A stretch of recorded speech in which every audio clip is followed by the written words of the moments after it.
με 2 χρυσά, η Κτενά με χρυσό και ασημένιο, ο Καλτζόπουλος με 2 χάλκινα και η Νησιώτη με ασημένιο και χάλκινο μετάλλιο, παρόντες και τους παράκτητες του Μουσουλιακούς Αγώνες του Πασκάρη.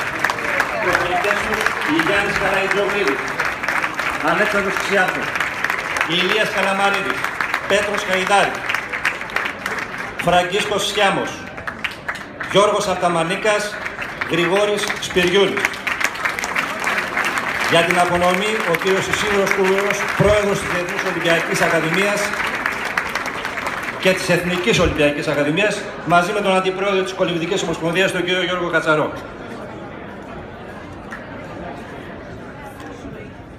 Σιγά.